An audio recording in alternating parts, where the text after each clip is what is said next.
Okay, I just feel like it doesn't sound real, right? I feel like people also think that we're making it up. So I just feel a bit like, okay, it's okay, we'll do Jesus, you do you, you know? So we really don't like to talk about it because of that. I feel like a lot of people don't think it's true. A lot of people are uncomfortable with it because it's not their reality. And so they feel like, either feel judged or they feel like, what was that? How can people be? I mean, I don't want to give away the topic so soon. So. But they'll be seeing the topic for the click now. So Right. that's the topic.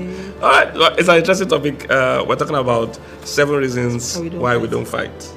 All right, 7 reasons why we don't fight. So, just like she was trying to say, no judgment, and it's not from a place of pride. It's not because we even think we're perfect or special, but it's just something that has worked for us over the years and that is real for us. So, feel free to do with it as you will. All right, so please, okay. But don't forget to like, share, subscribe, do all the things you might do to channels. They'll be a blessing to you. And first question, or first thing I want us to address: is it possible to be in a relationship and you do not fight? I think it is, and I think we've proven that it's possible. However, I don't think that it's possible not to disagree, because you're two different people, raised by different people. You're coming with different mindsets, different cultures. There are a lot of things. Your personalities are different. So everything is really just created in a way that you would always have things you don't agree about. You know, so I think it's possible not to fight, though. Yes. I mean, you have disagreements here and there. Yeah, so I think that's one of the things we need to spell out. When we say we don't fight or we don't quarrel or things like that, people just think, oh, is that possible? It's possible, because if you check your life, there are people you have not fought with. Ever. If you check your life, they can be your boss. It can be a mobile policeman. Yes, there are people you don't fight with because you just believe or know that it's not going to be to the best for you. It's not going to come out the best way for you if you fight with these people. All right, so we definitely don't fight. This doesn't mean we don't have disagreements. So disagreements are simply we don't agree on one thing, or she has an opinion, I have an opinion, and we're two human beings. So, two different people, two different opinions, point of views. So we have disagreements, but in this 18 years of marriage, we've never fought. We don't plan to fight. We don't fight. So we need to, like I said, first things to differentiate the two. All right, so we do have disagreements. We do see things from a different point of view. But we've never reached a stage where it has led to a quarrel or a fight. The definition of a quarrel is a heated argument where we are both screaming, and vehement and slamming doors or things like that. It's just not our style, and it's not because we're perfect. We're going to give you some of the reasons why it happens, but it's not just been our style At all. Yeah, insults. There are people that we've cancelled couples that we're shocked by the kind of words that they use on each other. Stupid, foolish. Are you okay? You're fool. I'm like, what? Useless man. I mean, so those are the things we're talking about. It just has never happened here. I've never, at any point in time, looked at this woman and felt you're a foolish girl, you're useless. As in, it doesn't just happen. It doesn't just happen for us, And again, it doesn't mean we're perfect people. Yeah. It doesn't mean we're special. We have disagreements. We offend each other and all that, But somehow, for the 7 reasons we're going to give, and maybe some others would even know, it has never led, to a fight. Never led to a fight. All right. So that's first thing. We believe it's possible to have a quarrel-free, fight-free marriage. We believe so. Our fathers in the Lord, people like Kenneth Hagin, we've heard him say that in the over 60 years or so that they were married, they never used a rude word, never had a fight, never had quarrel. So he shared his own testimony. So these are the things I read in the early stages of my Christian walk that actually framed my mind, on how relationships should go, and it must never be quarrel. I heard Bishop Oyedepo say also that they've not had, a quarrel. They've had a quarrel-free marriage. All right. So I've heard the people share this. So this is not so foreign. It's not so peculiar to us. As people would like to think, So I've had a few people share that story. Again, I'm not in their houses, so that's why I like to stick to my own testimony. I'm sure I've never felt like beating this girl or pushing her head or saying, stupid, fast cat. Because you're actually strong. So we've never said foolish, bastard, idiot.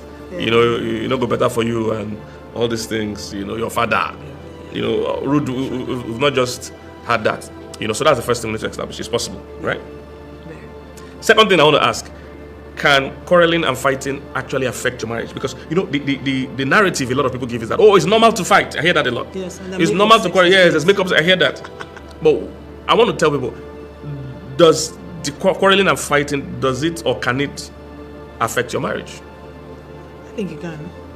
I think that the more you go at each other, the more you say hurtful words to each other, the more you belittle each other, the more you disrespect each other. It kind of just piles up. Yes. And after a while, you start to feel like this person is not my person. Yes. Right? So when we're fighting, they don't even fight fair. They don't fight fair at all. Exactly.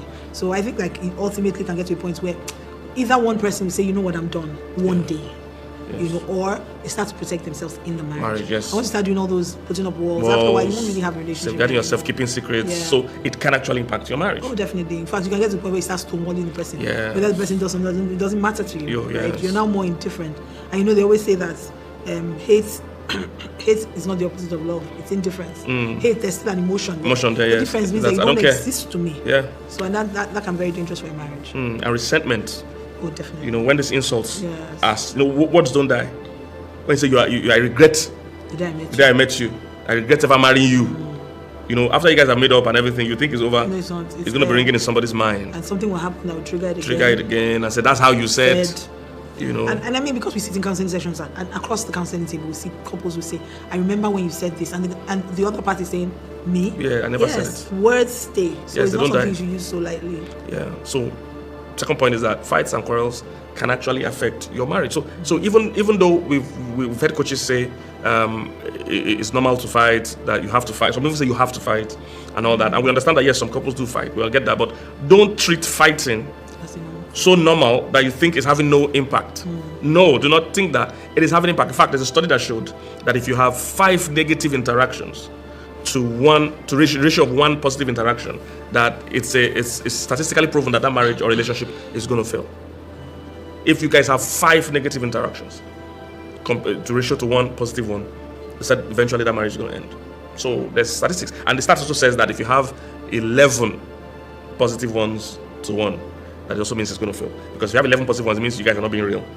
You guys are not talking. You guys are not matching each other intellectually. So one person is always just saying, yes, I agree. Yes, I said that also is a bad sign. Wow. All right. So we understand that you might have disagreements, but it doesn't have to be a fight. We don't think it has to be a fight. And this doesn't mean if you have a fight, you're also wrong or you're bad or it's a bad relationship.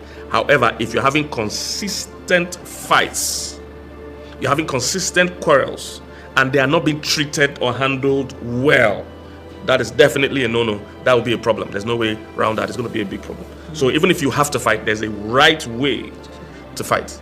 All right? But that's not the topic of today, really. We'll do that on the video, how to fight fairly. Yeah. We'll learn it from a couple that fights a lot.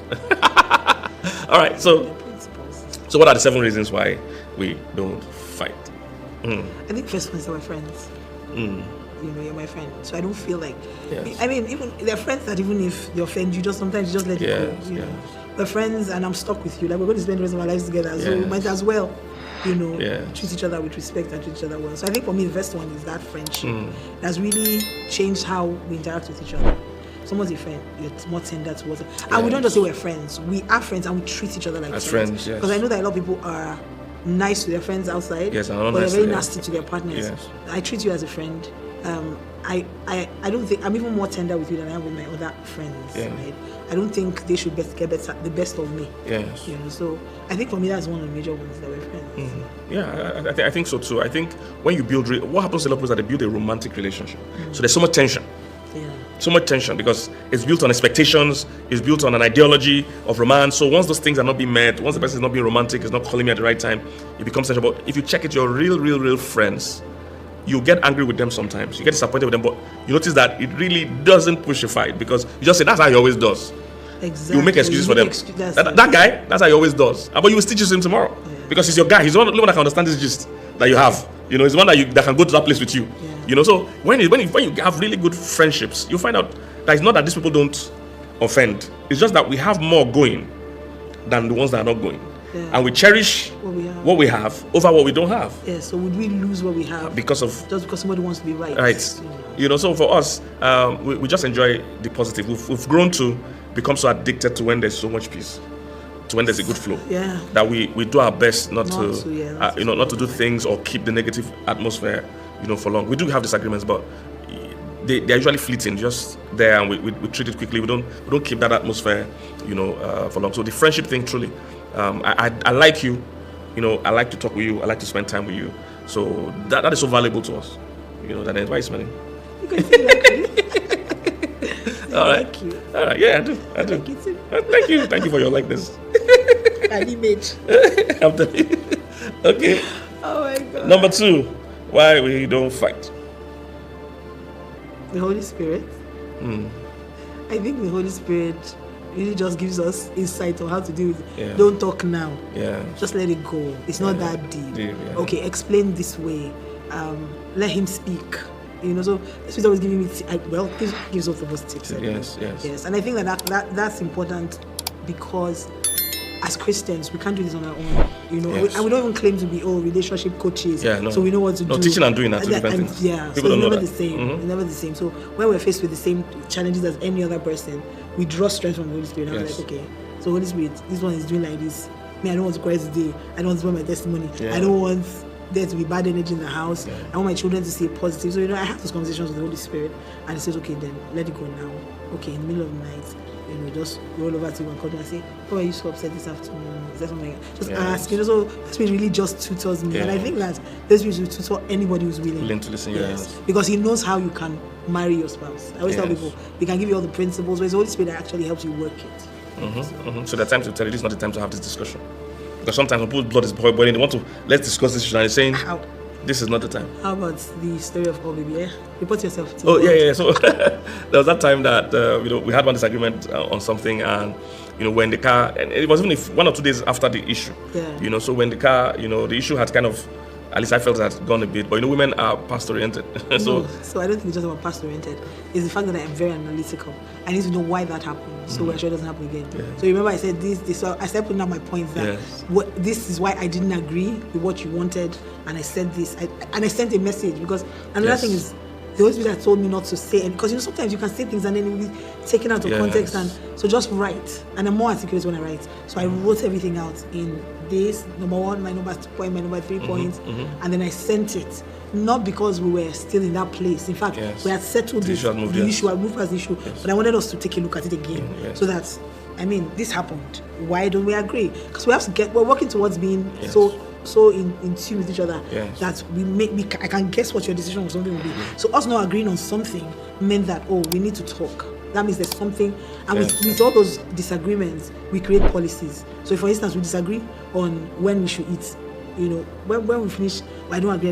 We sit down, analyze, and I'm like, okay, so going forward, so this thing doesn't happen again. So that's why I send that message, and then you now report yourself. So she sent the message, and I was in the car. We were both in the car. I was in front. She was behind you. Somebody else was driving. So after I read the message, the Holy Ghost just told me, just reply, "Oh, sorry, baby."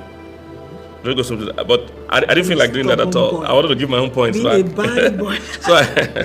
So I gave her my own points back, and it didn't go well. She was really upset, there was just that drama going on. And that's the thing. I would just withdraw. Yes. Because anytime those kind of things happen, like having that, just explaining to you, and then you now instead of just saying sorry, just explaining back. What I would do is I would just feel hurt and I'll just be quiet and be waiting for the right time for us.